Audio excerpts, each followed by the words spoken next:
Aquí, en este predio, en el Faro, hace a disposición del Poder Ejecutivo estando en este lugar. Y bueno, eso fue bravo lo que pasamos acá adentro, ¿no? Digamos que, aparte de los compañeros, o sea, acá en la casita que ustedes acaban de pasar antes de ingresar a esta sala, ahí compartía el lugar, éramos 10 compañeros generalmente que estábamos juntos. Ese era uno de los lugares. Yo siempre digo que seguramente había más lugares y por testimonios de otros compañeros situó en otro lugar muy cerca de la playa. ¿Qué va sucediendo aquí adentro? Aquí, además de la tortura física que se impone del aislamiento, se quería destruir la personalidad de todos nosotros y la identidad de todos nosotros. Y casi lo logran. Yo voy a contar una anécdota, ¿no?, con respecto a esto, ¿no?, que siempre digo y que para mí es muy fuerte decir que a los 2 meses en el baño de este lugar me animo a levantarme la capucha y mirarme la cara, ¿no? Porque había pasado tantas cosas que ya me había olvidado de cómo era mi cara. Eso yo lo veo relacionado con un poco con la pérdida de la identidad. El olvidarse de la cara de los compañeros, eso por un lado me sirvió en un determinado momento. Me sirvió para mí y para ellos. El olvidarse de las caras y que me mostraran documento y yo no veía ni un conocido. Digo, ¿quiénes son todos estos que están acá? Pero bueno, esa es otra historia, la cuestión de la identidad que uno la fue peleando y después de salir, bueno, uno tiene que empezar a tratar de reconstruir su identidad. Que estaba bastante guardada. Pero bueno, pasaron años y bueno, de a poco nos fuimos encontrando con los compañeros, empezamos a charlar, unos antes, otros después, se empezaron a reunir. La impunidad, la memoria colectiva es la que la ciudadanía tenga la convicción del no retorno, o sea, determinados lugares a donde no queremos volver. Y no queremos volver a determinados lugares del terrorismo de Estado, pero también hay que pensar las continuidades económicas del terrorismo de Estado. O sea, tampoco queremos volver a determinados lugares de liberalismo económico, que fue lo que vino la dictadura a imponer con el plan económico financiero de Martínez Dios y otros tantos. No queremos volver a la denegación de derechos ganados en estos 12 años, que fue lo que la dictadura abolió. Pensemos que la dictadura derogó la Constitución Nacional. O sea, la dictadura llegó y nos dijeron, ustedes dejan de ser ciudadanos y los derechos reconocidos en una Constitución Nacional no existen más, derechos que han sido ampliados en estos 12 años a partir de políticas públicas. El tema de los juicios y este raconto de los testimonios y de la lucha de abuelas y lo que dice Pablo de ex detenidos y del testimonial en los juicios tiene que ver con la construcción de esta memoria colectiva. Y en ese transitar de los juicios, ahora se fue el fiscal Barriera, que es un fiscal, como uno puede decir, del palo, ¿no? Pero en ese transitar de los juicios, los organismos, las víctimas que tenían que dar testimonio, tuvieron que interpelar de manera permanente a la justicia. Esto que empezó diciendo el fiscal Barriera. Porque si el terrorismo de Estado fue en base a la impunidad, al secreto y a la clandestinidad, la justicia también sostenía a lo largo de los años la impunidad, el secreto y la clandestinidad. Y no solo sostenía esto habiendo avalado las leyes de punto final y de obediencia debida, sino también en el tratamiento que pretendía brindar a aquellas víctimas testigos que concurren a los juicios a declarar. También en la recopilación de las pruebas que necesitamos para acreditar cómo fue la maquinaria del terrorismo de Estado. ¿Y por qué digo esto? Leda contaba, y lo contaba Pablo también, lo contaba el compañero, cuando fue a la cueva y se recupera, se encuentra en una de los reconocimientos esta mesa de tortura, ¿no? Entonces todos sabemos que ahí funcionó un centro clandestino de detención, pero los jueces lo que tienen que ver es que el testimonio de las víctimas se condice, ese testimonio construido a través del tabicamiento, construido a través de los sonidos, construido a través de los olores, construido a través de las pocas o muchas conversaciones que podían sostener en ese momento, de palpar un plato de comida que le daba cuenta de qué lugar, en cuál lugar habían estado detenidos, de escuchar quienes estuvieron en la base naval, la gente que disfrutaba de la playa, ¿no? Porque el centro clandestino estaba ahí nomás, donde algunos se bañaban, a pocos pasos había un centro clandestino de detención. Los jueces tienen la obligación cívica y ciudadana, porque son funcionarios del Poder Judicial, de realizar ese reconocimiento. Y cuando hicimos el juicio de Molina, nos pasó que pedimos que los jueces fueran a hacer el reconocimiento de la cueva, que bajaran al horror, que bajaste vos justo con otros compañeros y adolescentes del secundario, y la respuesta del Poder Judicial en ese momento fue: no vamos a ir porque es un hecho notorio. Entonces la respuesta que le dimos los organismos y las víctimas a las que representábamos era si ellos iban muy seguido a tomar mate a la cueva, que para ellos fuera un hecho notorio.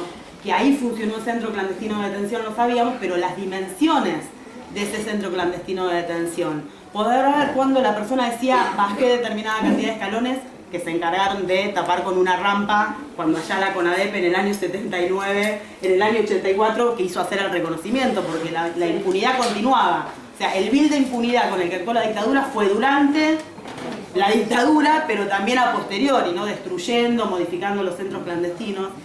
Y ese juez, después decidieron ir los jueces.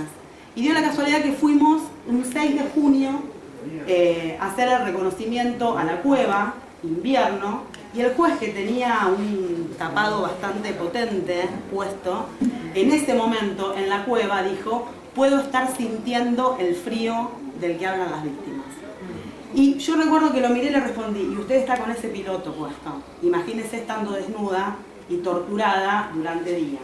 Entonces, esa dimensión de la construcción colectiva con la justicia la tenemos que hacer cotidianamente, porque en realidad aún hoy, a pesar de tener islas dentro del Poder Judicial, tanto federal como provincial, como puede ser Juan Tapia, porque están yendo a la cárcel, la justicia, incluso desde algunos ministerios públicos fiscales, lucha por la impunidad. El Mar del Plata, más allá del juicio de base naval 3 y 4, se está realizando el juicio a la AAA-CNU, donde quienes están sentados son civiles, donde quienes están sentados son abogados que hasta hace poco, y habría que preguntarse si aún hoy no detentan algo del poder real, donde el secretario de ese tribunal se refiere a uno de los imputados como el doctor de Marchi, ¿no? El resto son los imputados. Está el imputado Moleón, está el imputado Durquet, ¿no? No, pero cuando lo tiene que nombrar no dice está el imputado Gustavo de Marchi que ejerce su autodefensa. No, dice está el doctor de Marchi. Bien, entonces ahí también se mete, ¿no?, esta construcción simbólica de cómo hablamos y de quiénes hablamos. Y también tenemos otra persona en la justicia marplatense, que es el doctor Hoff, que está siendo todavía juez, ¿no?, correccional de un juzgado de Mar del Plata, quien está imputado de crímenes de lesa humanidad, quien ha sido llamado 6 veces a prestar declaración indagatoria. Pero más allá del doctor Hoff, lo cierto es que el año pasado, cuando fue su juicio político, hubo una solicitada firmada por muchas personas que integran el Poder Judicial, sea como jueces, sea como fiscales, apoyando, sea como aclarar, apoyando. Apoyando, claramente, apoyando al doctor Hoff y abogados. Y también, digo, el manejo de otro tipo de terror, ¿no? El manejo de yo soy quien tiene tu fuente laboral, porque también aparecían firmando muchos empleados de tribunales. Pero ¿cómo firmaron esos empleados de tribunales? Diciendo, te voy a dar una notita, firmá, ¿no? Entonces, desde el tema de yo soy tu jefe, yo manejo tu fuente laboral porque estás con un contrato precarizado haciendo una pasantía, y entonces los obligaban a firmar. Esa también es la realidad marplatense, ¿no? O sea, me parece que no podemos perderlo de vista. Me fui con esto y no conté lo que hace el Centro Ulloa, no importa. No, porque digo, me parece que es importante, porque digo, esto que pasó en las elecciones, hubo, al menos yo transité en muchos lugares, pero hubo 2 lugares en donde noté mucha alegría, y uno fue el Colegio de Abogados de Mar del Plata, y otro fue el Poder Judicial Provincial de Mar del Plata.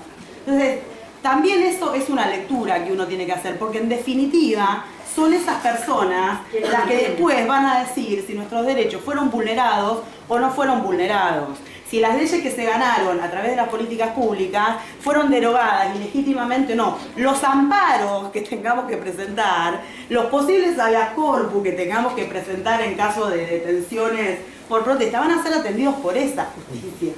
No, todavía no tenemos una justicia del pueblo. O sea, podemos tener algunos representantes en tribunales que hablan de esta ampliación de derechos, que consideran los derechos humanos, pero la gran mayoría del Poder Judicial marplatense no es así. Entonces me parece que también está bueno leer estas continuidades.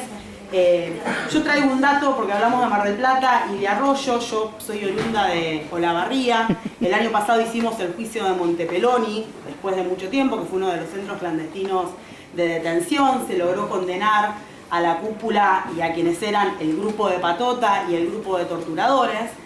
Como intendente de Olavarría ganó Ezequiel Gali, que iba por el PRO. Fue quien cerró su campaña arriba de un falcón verde, lleno de globitos.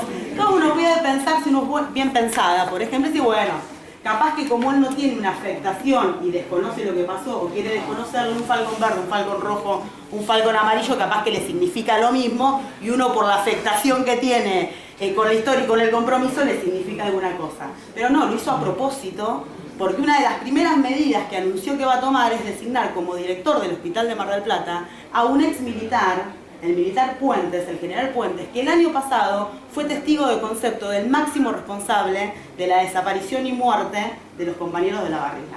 Entonces digo, no hay ingenuidad en haber cerrado en un falcón verde su campaña política y su caravana política, y el primer acto que anuncia es la designación de un militar como director de un hospital, ¿no? Entonces me parece que hay que estar atento a estas continuidades y bueno, y estar en la calle, ¿no? Sí. Una pregunta. En el caso de que nosotros acá en el transcurso de nuestra pasantía o estando acá en este centro, recibamos la visita de algún o bien ex detenido o bien participante de todo esto, ¿cuál sería la forma correcta de proceder de nuestra parte, digamos? Si viniera alguien y confesara así como a nosotros, que fue un represor. en un hipotético caso, obviamente, ¿no? No digamos que no pasó. No sé, yo vi, qué sé yo, cualquier cosa. En el caso de A Montepeloni ha ido algunos, no que hayan estado en el Montepeloni, es el centro clandestino de Olavarría, y han ido algunos milicos a observar qué estaba pasando en Montepeloni, que ha sido un espacio también recuperado y en el que hay mucha alegría y mucho encuentro bastante seguido. Si eso sucede, a mí lo que me sale a decirte es que esa persona tiene que acercarse a la fiscalía. O sea, esa persona tiene que acercarse a la fiscalía. Ahora no sé si Pablo dejó. Toda persona que tiene para aportar un dato concreto que permite un avance en las causas, que permita conocer nuevos datos que no se conocen, tiene que acercarse a la fiscalía o tiene que acercarse a alguno de los organismos de derechos humanos que todos trabajan en conjunto, y a la vez hay abogados que puedan encauzar esa información de una manera útil. O sea, ustedes pueden escuchar, pero lo conveniente, me parece a mí... Si esa persona no se quiere hacer, suponete, ¿no? En el hipotético caso que se acerque y nos diga, y nosotros digamos, bueno, te llevamos, y no, yo hasta acá me quedo, después me voy. ¿Se le puede retener? ¿Qué se le puede hacer? No sé, no. ¿Y qué? ¿Hay que dejarlo así? ¿Hay que dejarlo?